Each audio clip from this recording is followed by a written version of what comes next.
everyone to Crip Camp, up close and personal. My name is Ashley Anderson, and I am so excited to have everyone join us today. I am pleased to introduce to you our hosts of the day for this event, DeMian, Brendan, Ruby, and Joey. So, without further ado, take it away, DeMian. All right, thank you. Thank you so much. And thank you, Ashley, for that wonderful introduction.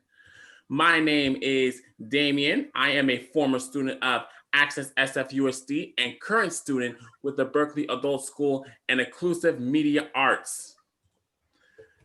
AccessSFUSD, the ARC, is a special education transition program for students 18 to 22 years old in the San Francisco Unified School District. San Francisco is our campus, it's our classroom. So we get the chance to travel to different districts all over the city and learn how to do job skills and such. And as for the Inclusive Media Arts, it is a collaborative video making class located in Berkeley, California, that provides opportunities for people with disabilities to connect with the community. Be sure to check out our projects on social media.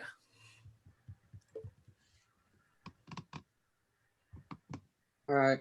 Hi, my name is Brendan, and I am a student with Berkeley Adult School and Inclusive Media Arts. Today, we got our teachers, Heidi, Ashley, and Jen facilitating the event, Bailey monitoring the chat, and Lyndon will be facilitating participant questions. My name is Ruby, and I am from AccessSFUSD, the ARC. We are going to keep everyone muted, but if you have a question, be sure to put it in the chat. We're so excited to be joined by the directors of the Academy Award-nominated Crip Camp and two of the activists from the 504 sit-ins.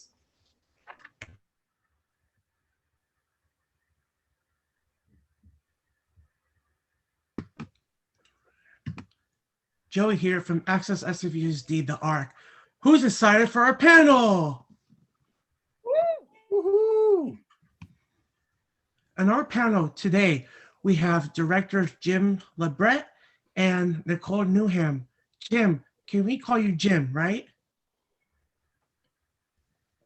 Jim has over 35 years of experience as a film and theater sound designer, author, and disability rights activist. Nicole is an amazing award-winning producer and director. Jim has worked on 3 Nicole's films for the course of 15 years, and they both live right here in Oakland. Hi, neighbors. Hi. Hi, Joey. I had my mic muted, so yes, please call me Jim. Thank you, will do.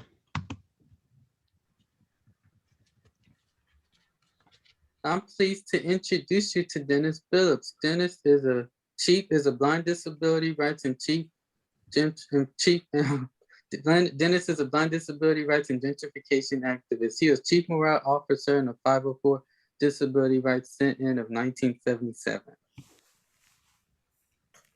Hi, Dennis. Hello, Dennis. How you doing? Great to hear you. Thank you.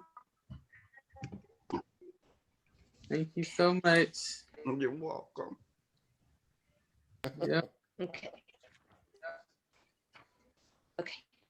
It's my greatest pleasure to introduce to you Bruce Oka. All right. Yay! Bruce was a 504 protester and is a disability rights activist with cerebral palsy. He is one of the founders of the SFMT Accessibility Advisory, or MAC Committee, dedicated to accessible transportation in San Francisco. All right, today we are going to be hearing from our panel on a variety of student-created questions from you, and you from the audience will have a chance to ask questions of your own. Be sure to put your questions on the chat. We've also snuck in a few fun questions so you can get to know them a bit better. I'm going to take away with our first questions to our directors, Nicole and James, or Jim. Our class at Access and Inclusive Media Arts involve a lot of collaboration. How do you collaborate and split up the responsibilities of having two directors on the film? Good question. You want to start, Jim? Sure, I'd be happy to. It was really good that Nicole and I have known each other for so long that when we started working on the film, we had known each other for 15 years. Both of us kind of came in with a set of knowledge and skills. This is the first time I've directed a film. I've been a sound mixer for documentaries for over 20 years. So we had a really good sense of kind of where our strengths were. I, brought in a lot of the lived experience of disability. My God, Nicole makes incredible films. I think that if I could just add a little bit to that, I think one thing that was really great about our collaboration is that we were both really committed to authenticity and truth. And so if something didn't seem right to Jim that, I had worked on with the editor, or that Jim had worked on with the editor, we would just keep interrogating that. We would just keep asking ourselves, what's going on? Why doesn't this feel quite right? Why doesn't it feel quite true, to people with disabilities who were watching cuts, or to Jim, because we really wanted to make a film that non-disabled people could access and learn from, but we also wanted to make a film that would be recognizable and feel very true to disabled people. That was really, really important to us. It was kind of the North Star of our filmmaking effort. And so I think the fact that we were both committed to that meant that we worked really well together, because we just wouldn't rest until we felt like we had nailed it, and both of us played a role in getting us to that point. Wow, thank you so much. Thank you so much for your answers. That is I really love how you guys known each other for a long time, and you guys were able to work together to work on this film. So thank you so much for that.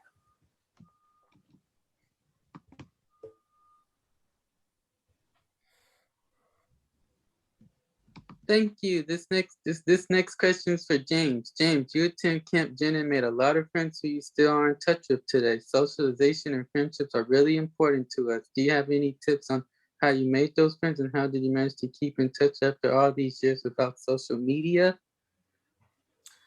Well, initially, it was all kind of like phone calls, right? Before Right. the internet. We're talking back 50 years. And then with the advent of email, just a lot of us started just getting in touch and emailing each other. So I've stayed friends with Judy Human over the years, and Lionel and I hadn't talked for a while, but I had seen him a number of years before. We started to work on the film. We had a little camp reunion here at my house, gosh, probably about 10 years ago now. And there's a bunch of folks that live here in the Bay Area. So, we would bump into each other and talk. But, we have this common experience, this incredible experience of this camp, which really just kind of tethers us all together. That was a nice, interesting answer. I appreciate it. And it really inspired me and a lot of people. I appreciate that. That was a good answer. Thank you. You're welcome. Okay. Thank you so much. Our next question is for Dennis. You were the chief morale officer during the sit-ins. That is such a cool title. I loved cheering at the Special Olympics for my classmates. Who gave you the title of the chief morale officer, and what is one of your favorite chants or songs that you used to keep people's spirits up? Well, thank you for inviting me and looking in my direction. I certainly do appreciate it. To answer your question, you're gonna laugh at kind of this one, but I kind of made it up because I went to 504, and sometimes when I was talking to people and chanting and doing things, I never went to.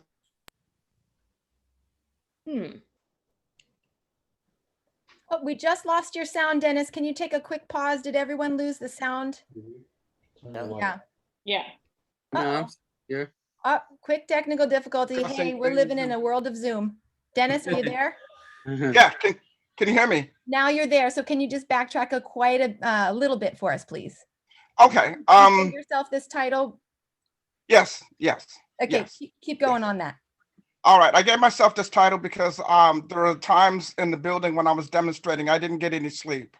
And so I was working very hard at making sure everybody had a high vibration. Yes. That's a good question. Yeah. The other thing is one of my favorite chants is, well, I have a whole bunch of them, but one of them is Hold On. And that was one of my favorite chants because everybody knew that one and they all sang with that chant. Wow, there's so many. Yeah, there are. Would you be willing to give us a little taste of that, Dennis, so we could hear it here? Sure. If you want to do it now or do it later, it doesn't matter, so.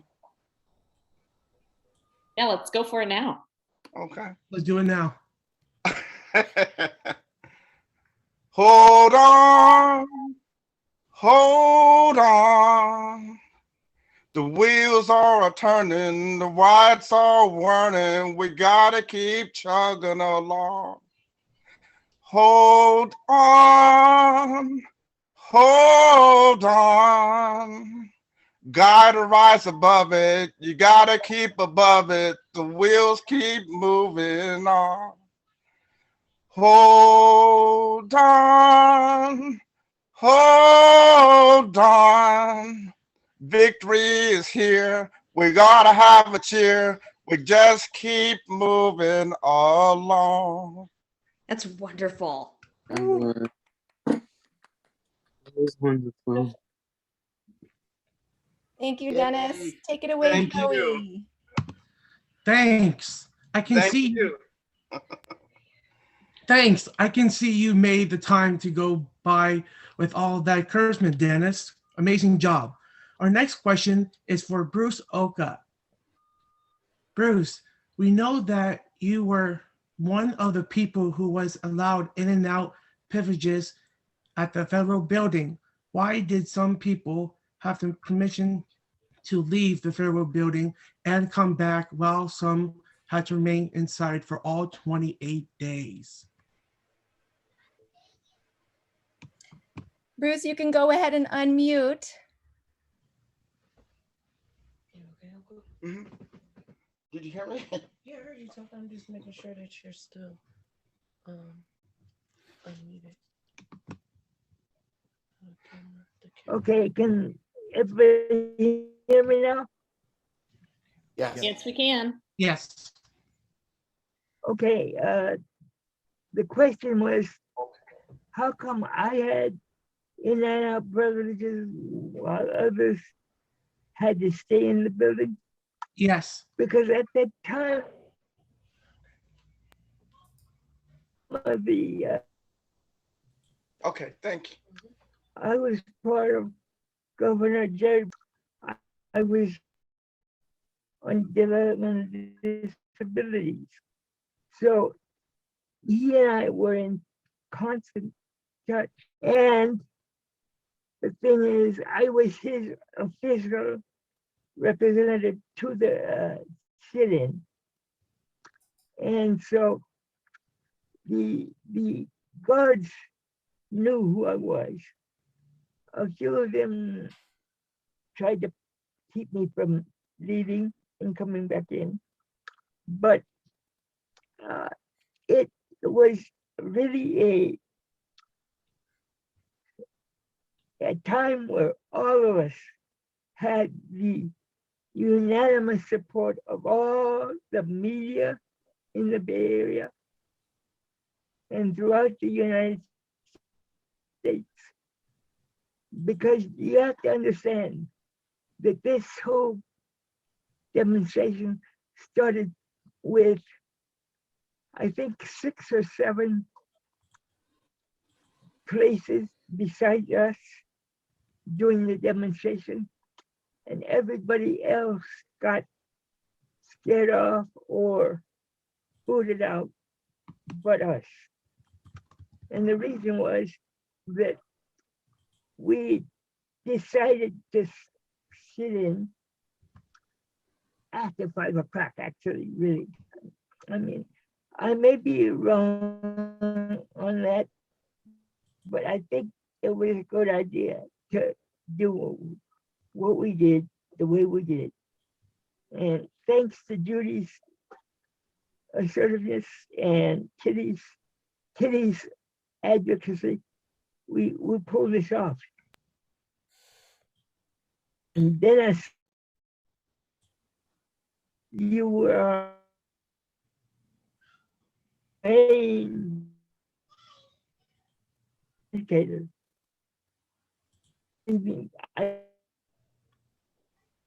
We would have done. Does that end?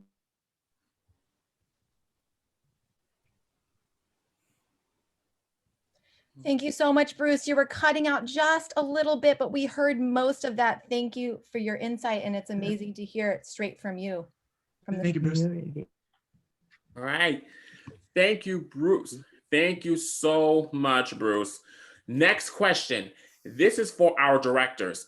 Resilience is a trait we all work to develop. Did you encounter any obstacles when working on this film? If so, what did you do to be resilient and work through them? You want to start, Nicole? Sure. You know, it was very interesting for Jim and I to head into the world of trying to get an independent film made about this topic, which too many people didn't know about and hadn't heard of. And to try to get people to be interested in it so that we could get the financing that we needed to actually do the project. And as we started out, you know, we were thinking, well, it's going to be hard to get people to understand the importance of this. And that turned out not to be so much the problem. People really fell in love with the footage and the story and saw the importance of it and wanted to support us. What was the problem was the ableism that we faced everywhere we went, because there had not been disabled documentary directors in a lot of the rooms and places that we needed to go to in order to try to meet the people who might give us the money that we needed to make the film, you know what I mean? So we would say, well, we're gonna go to this party where we can meet somebody who might be interested in broadcasting the film, say, and the party would be being held in a place that wasn't accessible to wheelchair users. And so kind of everywhere we went, we had to advocate for access. You know, we might want to go to show a clip of our film and speak about it at an event where other people were doing the same, but there was no ramp to get up on the stage, you know? So eventually what we decided we were doing was kind of just paving a path, not just for ourselves and to make Crip Camp, but for other disabled directors who would come after Jim and I, you know, and other stories that need to get told. And we're constantly advocating, and Jim really powerfully and beautifully, for the fact that Crip Camp is not the only story out of disability history that needs to be told. And it's just one perspective, it's just one story. And there are so many ways that the filmmaking industry needs to be made more accessible. And we need, in order to get the stories told, we need to see people with disabilities in all different roles, you know, in movie making. And so I would say that, yeah, that in terms of resilience, we saw it as an opportunity, you know, we saw that we had the opportunity to break down a barrier, and we had the opportunity to educate people, and we were going to leverage that as much as we possibly could. I think that our resilience came from our really strong belief that it was so important for us to try to tell this story, that we saw that the potential for really doing so much good in the world, you know, that really fuels your engine pretty well. And Nicole and I really hope that we could reframe what disability meant, or being disabled meant, to people with and without disabilities. That we know that the stigma that we all face is unwarranted and is wrong, and that if we were able to tell a story that showed us in our true, authentic lives as badass activists, as sexy people, as really joyous people, that we could really change how people thought about us. So, and as we moved along and got the support of President and Mrs. Obama and Netflix, we had a much better sense that, my gosh, we're going to have a large audience. And this just makes you work harder. It really encourages you to try to not leave anything behind, but to really go for it, like you do when you're if you're in the Special Olympics or a Paralympian. You just don't want to say, well, I didn't really try this time. No, Nicole and I and everybody, we really tried. Wow, you guys really put yourselves out there, and to get support from the former President Obama as well as Mr. Obama, that is a really big deal for you guys. That's a really big deal for you guys, and that's like a huge resilience for you. So thank you for that input. Thank you so much. Thank you for that insight. The next question is for Dennis. In the film, we saw the Black Panthers helping out the protesters in the federal building. How did they support the cause during the sit-ins, and what was it like doing activism with them? Thank you for the question. You're Very welcome. important one. They were quite helpful. And first of all, let me say, in their behalf, I felt so honored just to be there with their name, their history, their dedication to help people of all ages and all races.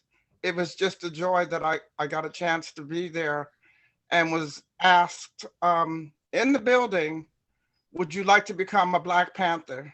And it only took me 14 seconds to answer yes. That's good. That's good. Yes. They were really helpful. They brought food and blankets. They brought enthusiasm, negotiating tactics.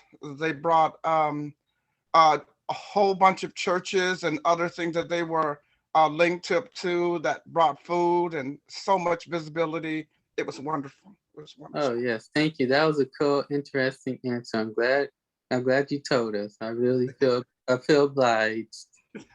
Thank you. Yes. All right.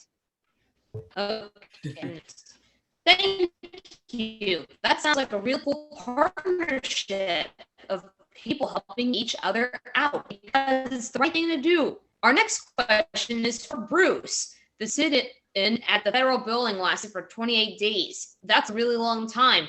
Did you see any friendship or romantic relationships sprouting at the federal building?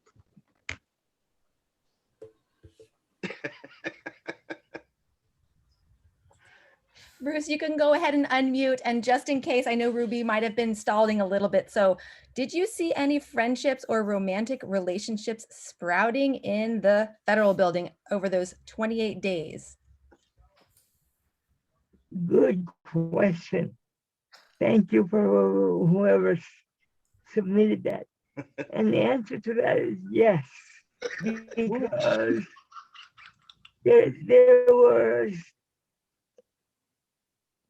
there's been a nothing to do to get to know each other and what each other we're doing and how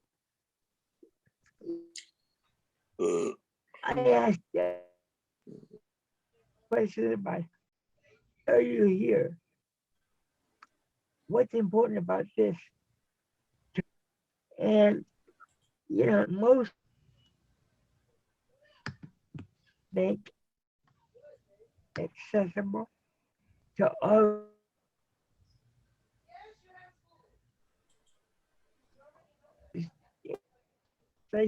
and other things accessible. So I saw people, and some people really started their families. A lot of us just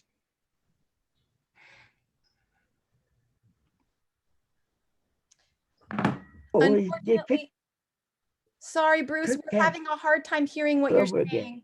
saying. Yeah. Is there any chance that Daniel Ryan could help type a bit of your answer Yeah. into the chat for us? Your connection is not great and you're now frozen. I'm so sorry to all of our audience out there. This unfortunately Yes. has been happening all year long through Zoom in the pandemic.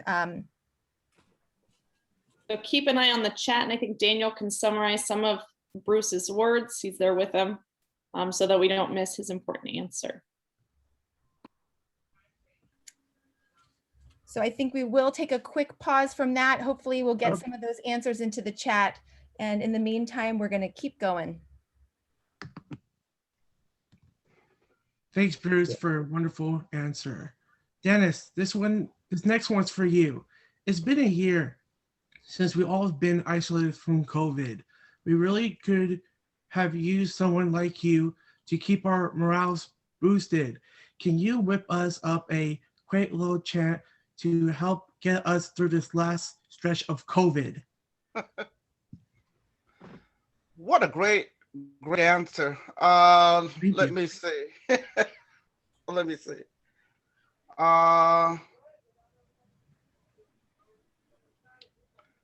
Let's see if I can get this correctly. Give me just a couple of seconds. Hoorah, we're beating COVID. We're getting ready for life again. Yeah, okay. Hooray, we're getting ready. We're getting ready for life again. Hooray, we're getting ready. Life is about to begin again. We beaten COVID. We beaten COVID. Hey, hey, getting away. Life is about to get better. Victory is on the way and life is getting better. We beaten COVID. We Everybody, beat COVID. we beat COVID. We beat COVID. One more time. We beat COVID. We beat COVID. Yes, we Hey, are. hey. Yeah, that's about how you like that. That was amazing. I love it. That was I really appreciate it for time. Thank you so much. Dennis Billups. Good. That's awesome. I like my day. Yes, always. All right, thanks, Dennis. I'm feeling very inspired. Our next question is going to start with Nicole, and then Nicole, you can have one other panelist to respond as well. My favorite scene was when Judy Heumann was standing up for what she believed in and took it all the way to the White House. I love that it helped make a difference and showed that people with disabilities should not be treated differently. Being disabled is not bad. It's not so bad. We truly are unique and special in our own ways. Nicole, what was your favorite scene in the movie? That is a hard question because there's so many scenes I love in the movie, but I think for me, one of the most beautiful scenes is when this young woman, Nancy Rosenblum, is speaking, when everybody's gathered around a table at the camp. And Nancy has disability affected speech, and so not everybody can understand her immediately, but everybody really listens. They're really patient. They really want to know what she has to say. The camera people keep the microphone near her. And when she finishes, everybody figures out collaboratively together how they're going to translate so everyone can understand what Nancy had to say. And what she has to say is super powerful. You know, she talks about the importance of the right to privacy. And it's one of the most profound moments in the film. And what I love about it is that feeling of community that was created at the camp, and the sense that everybody recognized that even though they had different disabilities and different individual issues that they were dealing with, everybody had a common experience of oppression, and that bonded folks together, and they figured out how to be stronger, because of that. And I feel like you can really feel that in that scene. So I love that. And I also love that what that does is then for the audience, when we get into the 504 sit-in, I think people understand and recognize the similarity, of the community that's being created in the 504 building itself, and that similar kind of spirit and connectedness. All right, thank you for that answer. I really appreciate it. It was really good, interesting stuff to know. Thank you. You're welcome. Right, so those are some very amazing scenes. Thank you. And actually, can we actually get you to ask one more panelist to answer that question as well, Nicole? That was sort of part of what we were hoping, is that maybe we have time for one more panelist to answer that question. Sorry, you guys. No problem. I would love to know what Dennis's favorite scene in Crip Camp is. Yeah, I would too. Yeah.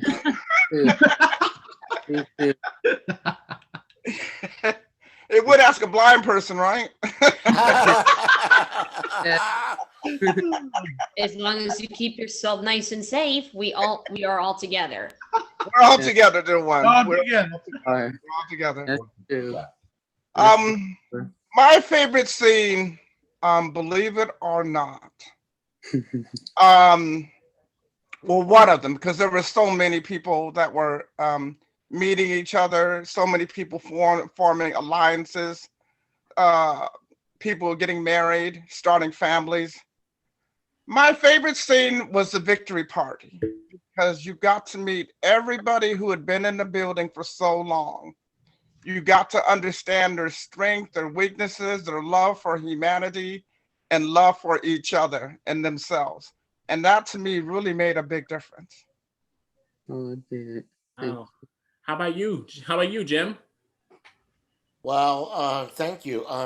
Like everybody else, there's so many wonderful moments in this film that are very meaningful to me.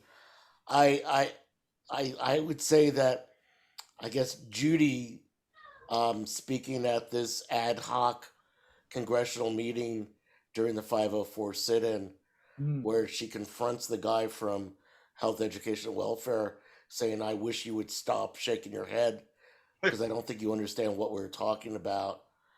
For me, that is really, I think that's become a rather, for those who've seen it before, a pretty important moment of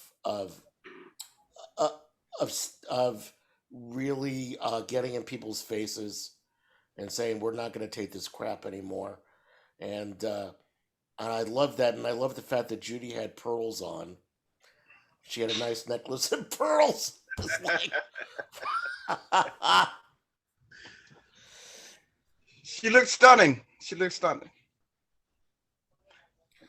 She does to this day, Dennis. I got to tell you, Nicole and I were just on something with her when I think it was on Sunday, and I want to drink out of her faucet because she looks fantastic. There's got to be something in the water there. I agree. I really want to thank you for just so much stuff. And I know I'm cutting in a little bit, but I just got to keep, every time I think about you and Nicole and all of us, when I'm doing, my eyes cry, because we move society, and and these next generation come up, which is you guys that we're talking to, are going to be so much better than we are. They're going to be leaders, and that's going to be so wonderful. Well, I don't think any of us don't appreciate and are very, very grateful for you and Bruce, Kitty Cohen, Judy Human, and the just all of the people that put their lives on the line for us so that we could all have a better life. Yeah. Change the So world. God bless you. Thank you. And thank you. Thumbs up. 2 thumbs up, Siskel and Ebert, yeah. Take it away, DeMian. All right. Those are some really amazing scenes. Thank you so much to everyone on our panel. It is such a pleasure to hear from all of you. Now it's time for some questions from our audiences. Lyndon, do we have a question from the panel? We have several questions. People have been putting some great questions into the chat. So our first question is going to come from Austin, and I believe we're going to spotlight him to share his question. All right. All right, you're on mute, Austin. So whenever you're ready. Hello. Thank you to everyone for being here. I'm loving this Q&A.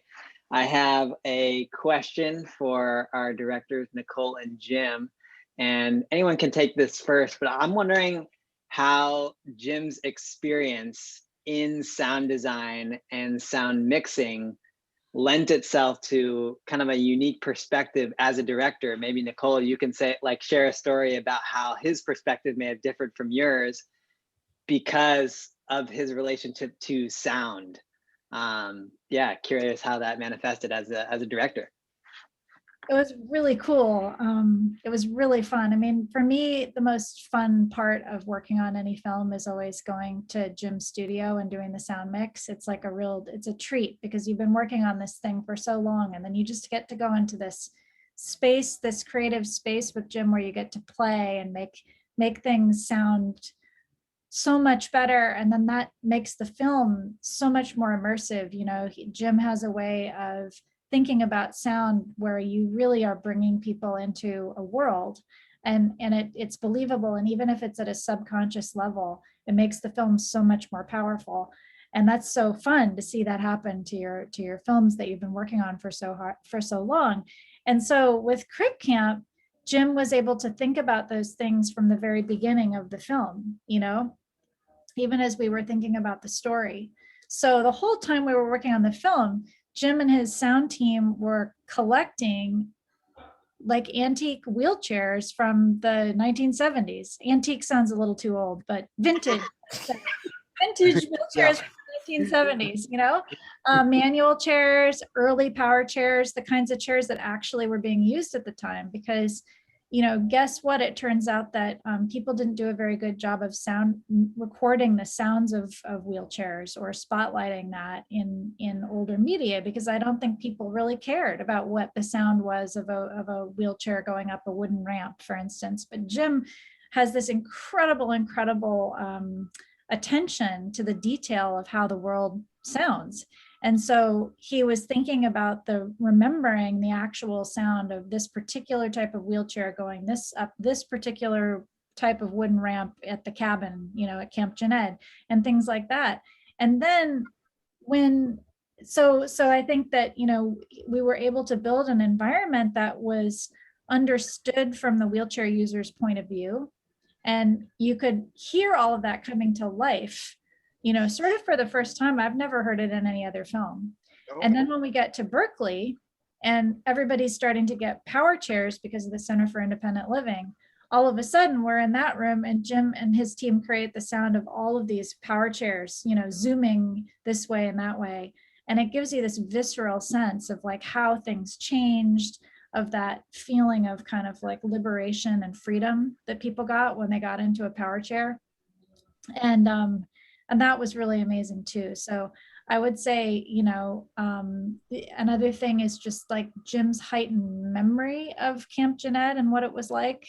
You know, he was able to come up with really beautiful ways to kind of heighten almost the romantic feeling of thinking back to like your camp days when you fell in love with your girlfriend for the first time, you know, and bring that kind of romantic feeling to life. And Jim and I have a little joke about this one frog that he put in the scene when you're kind of flying over Camp Jened at the end of the film and going back in time. Everybody's kind of taking a journey back to remember what camp was like. There's this one really sweet little frog sound that he put in there that makes me cry every time I hear it. So it was really just a very magical, special experience to work on the film with Jim in general, but especially around the sound. It was great. Thank you, Thank Nicole. you so much. That is really great question, you guys. A really great question. Do we have time for one more question from the audience? We do. Lyndon is just gathering it up. Here we are. I think we had a couple of questions along this line. So we had Regina Marie asked, how do we promote more people with disabilities in film? And then I think Anthony had a similar question. And if we can spotlight him, then he can ask his question as well, which I think is along the same lines. Thank you for that answer. I'll let her go first.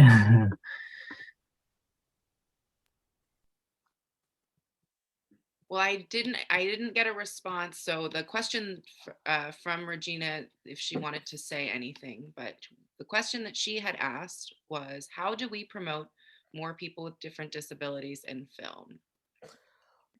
I could start answering that question. I've been advocating for a number of years to try to improve our representation, and really what is needed is for people with disabilities or folks that are deaf or neurodiverse that we gain employment in all areas of making TV and film. And I'm talking about executives. I'm talking about assistants who are working their way up. I'm talking about writers and camera people. And a few years ago, I helped to found a organization that we call Forward Doc, that is a group of filmmakers working in documentaries with disabilities. And we've got about 300 members now. We have a great Facebook group, but it is a way for us to come together to support each other and advocate. And recently, there's been a real wonderful push, I think, because Crip Camp had gained a lot of publicity around filmmaking, and my being one of the directors with a disability. There's been a lot of really big push to really have meetings with studios and other important people to say, look, we know that diversity and inclusion efforts have really been successful, and that it's brought really wonderful films and stories that no one knew, because they weren't asking people from these marginalized communities what the stories were or allowing them to tell their stories. And so we're saying the same holds true for people with disabilities. So it's going to take people, saying, I want to see more people like me, writing in and saying,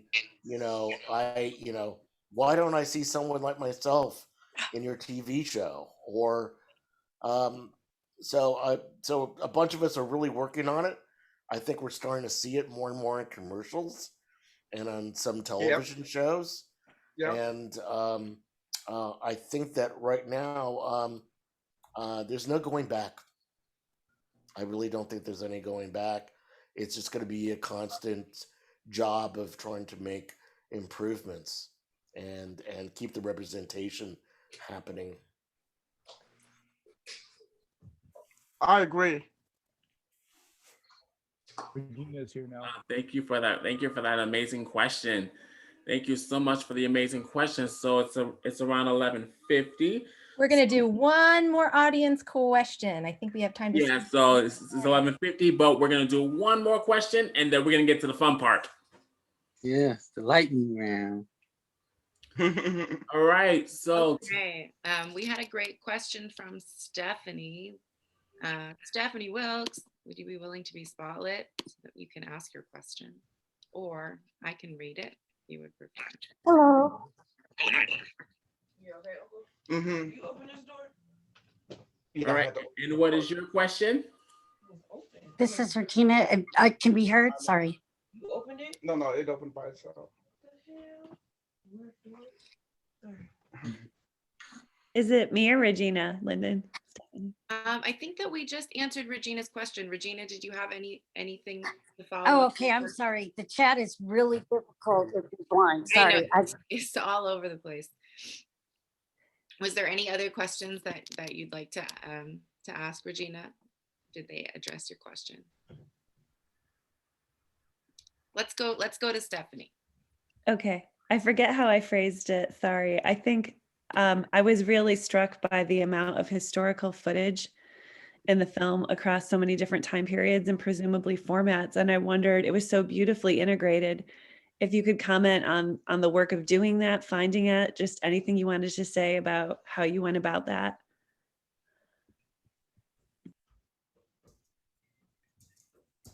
Well, the core footage of Camp Jened was something that Jim remembered. He had a memory of this radical video coalition called the People's Video Theater showing up at the camp when he was there and handing him the camera and putting the Portapack deck. They had these big decks that were recording big videotape, on the back of Jim's wheelchair. And he said, I think I filmed a tour of the camp. And I was like, what? You filmed footage of Camp Jened, So we tracked it down, and the People's Video Theater, one of the guys who was there holding the microphone for Nancy Rosenblum actually lived in San Francisco, just right across the bay. And so, lo and behold, they had 5.5 hours of videotape, most of which they hadn't seen since they shot it. And they were willing to let us collaborate with them on getting it transferred, and then gave us, the ability to use it in the film, which was just, so incredible, like this magical time capsule, being able to actually go back. And we didn't know when we sat down to watch it if Judy Heumann would be in there, but there she is wrangling the lasagna dinner, we didn't know if Larry, the camp director, would be there, but there he was. So that was really foundational, because it gave us the ability to bring everyone who watches the film back to Camp Jened. But then, Jim had this theory, which was our working, the theory that became the film, which was that there was a link between the profound experience of freedom that people had and the community that was created at Camp Jened and the movement that came later. And that we had to find in footage. So we sort of thought of the film as like, we've created this beautiful bubble of a utopian community where people are treated equally at Camp Jened. And then we see how those people go out into the world, and we see that through mostly news archival footage, which we had to find from, with the help of some archival researchers and lots of digging and looking. And some, we didn't know, for instance, that as many people from Camp Jened were at these protests, as we then discovered in the footage. And sometimes we were sending footage of somebody like Denise and Neil from Camp Jened and saying, was this you at this Washington, D.C. protest? And they'd say, no, we didn't go to Washington, D.C. for a protest. And we'd say, well, look at this footage. And they go, oh my God, there we were. So it was sort of like history revealing itself, and things like, sometimes it was like our prayers would get answered. We'd be thinking to ourselves, well, how are we going to get across the idea that people have visible and invisible disabilities? And then we would find a piece of footage of Dennis saying, we have to bring everybody together, including people with invisible disabilities. And, that would solve our problem. And we'd say, oh my God, thank you, Dennis, for articulating, exactly what disability community is. But in this old piece of footage that we only found on some tape that was in a box in the basement of a library, that took us 2 years to access. So it was a really a long and journey that required a lot of patience, but we were constantly rewarded by just like incredible things that nobody had really ever pieced together, because they didn't have the resources and time that we were able to marshal to do it. So we felt really lucky, and we felt like we were hopefully bringing that footage out into the world so that other people can do other things with it in the future too. All right, thank you so much, you guys. Thank you. Now, it's time that we've been waiting for. It's time that we all been waiting for. It's time for the lightning round. Now we are going to be asking you a series of questions, and we will love a quick one-word or sentence answer from each of you. Okay, now we've got a lot of public transportation lovers in the audience and many members of the SFMTA Accessibility Advisory Committee, including myself. What is your favorite transportation system or line, and where is it? Remember, this is a lightning round, so it's going to go quick. So it could be anywhere, anywhere in the United States, not just here in the Bay Area. So I'm going to start off with Jim. What is your favorite transportation system? Oh, BART. Love BART. BART. All right, Nicole. Anywhere. Sorry, did you say anywhere? Anywhere. Okay, Anywhere. I like the Paris Metro. The Paris Metro. All right, Dennis. Well, that's a good one. I do love BART, but I also like paratransit as well. That can pick you up almost anywhere in the country from different locations and take you anywhere. So that's one of my lines that I use. And Bruce.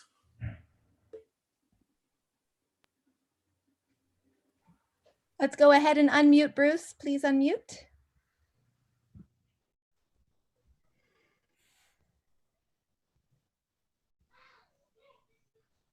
Oh, Bruce, you're on mute.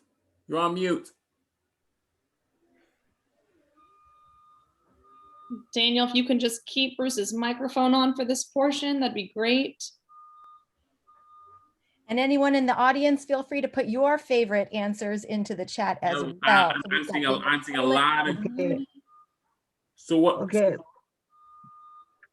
I've been on every transportation system in the country, and the one I love the best is the Chicago transit system. Oh, Chicago CTA. Yeah, and I tend to have Muni is one of mine. Muni's always been the transportation for me, and BART. But I would also love to try out different other transportation systems from around the world and even across the country. All right, so let's move on to the next one. Take it away, Ruby. All right. What is your favorite ice cream flavor? Jim.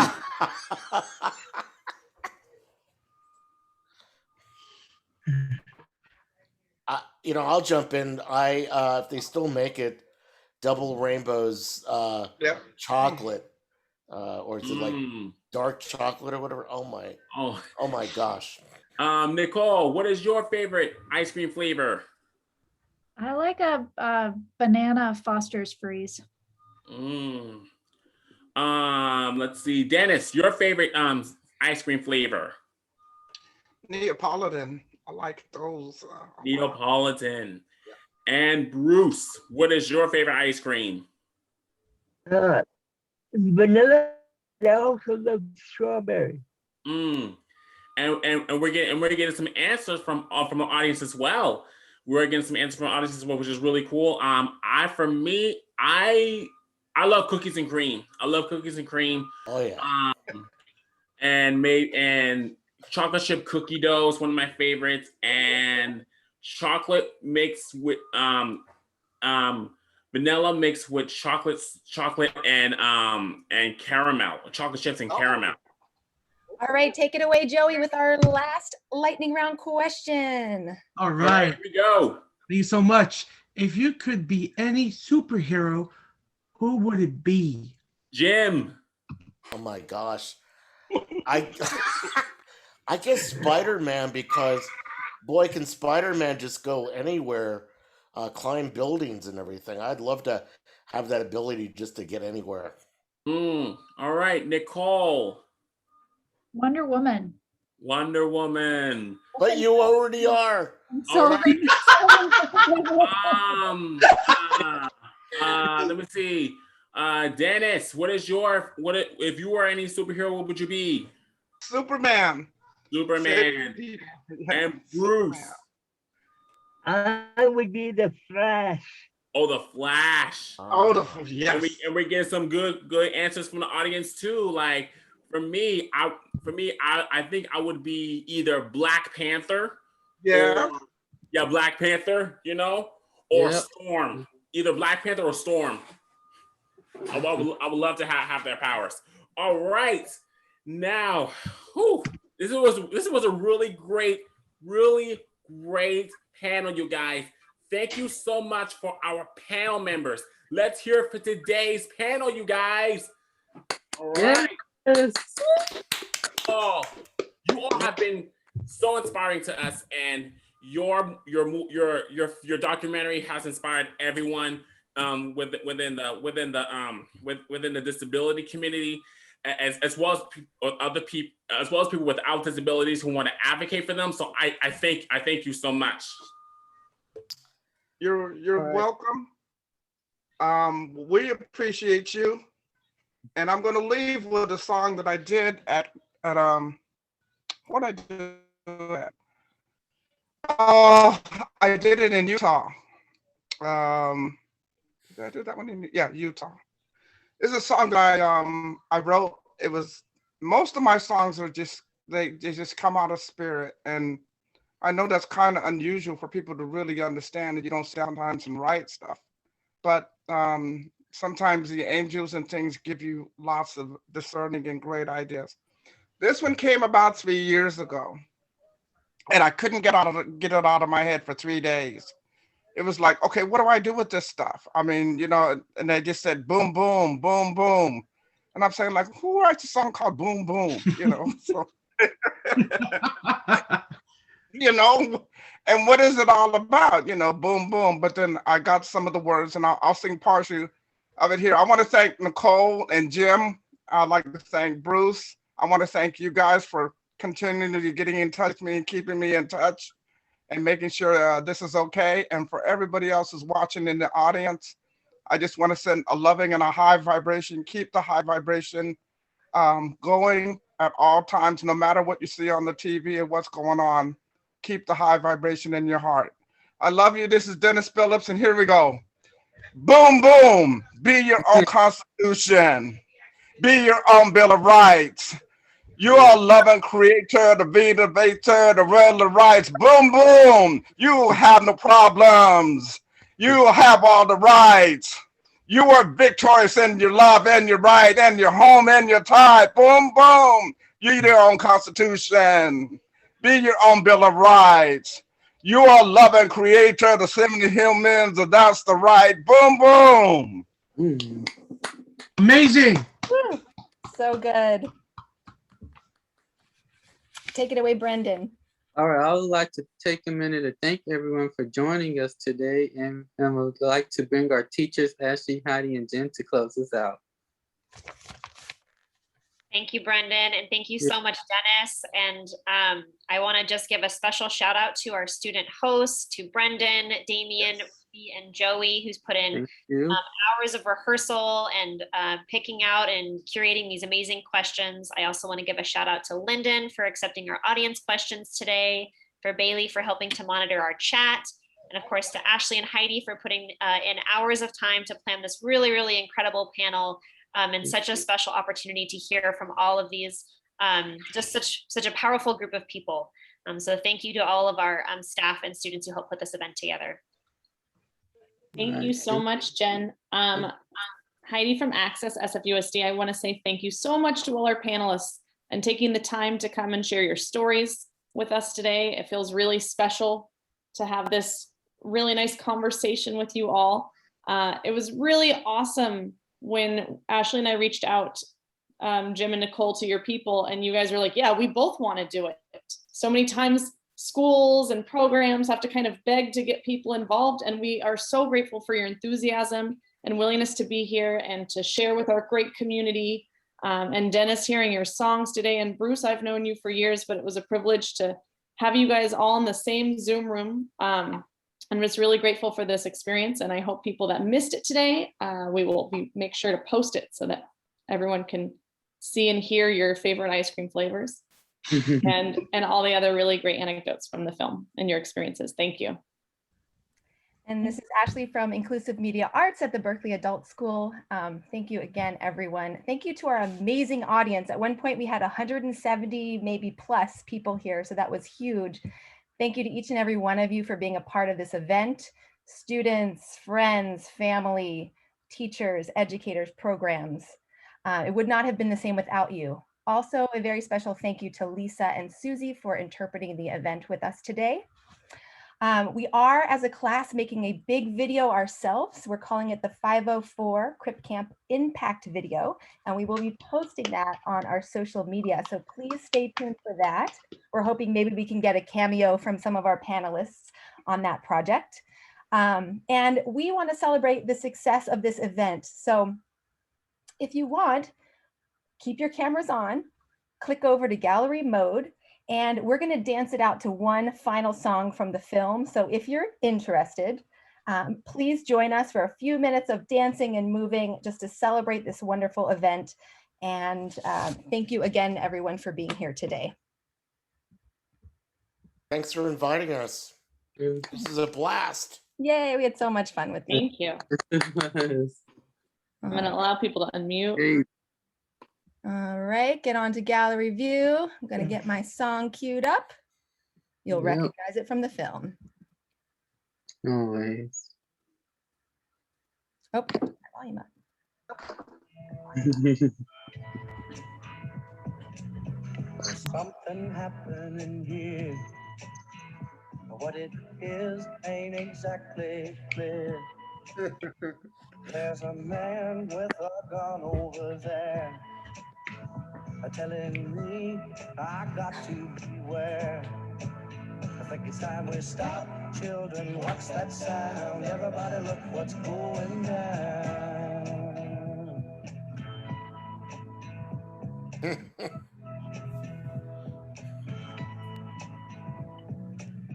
There's battle lines being drawn. Nobody's right if everybody's wrong. Young people speaking their minds, getting so much resistance from behind. Time we stop. Hey, what's that sound? Everybody look what's going down.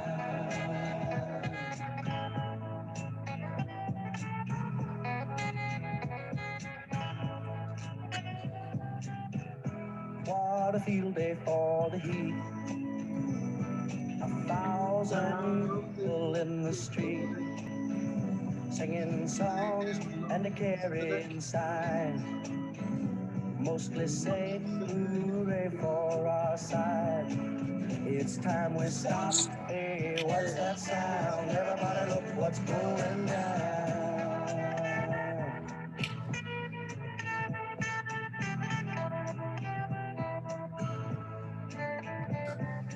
Paranoia strikes deep into your life, it will creep. It starts when you're always afraid. Step out of line, the man come and take you away. We better stop. Hey, what's that sound? Everybody look what's going. We better stop. Hey, what's that sound? Everybody look what's going. We better stop. Now, what's that sound? Everybody look what's going. What's going on? What's that sound?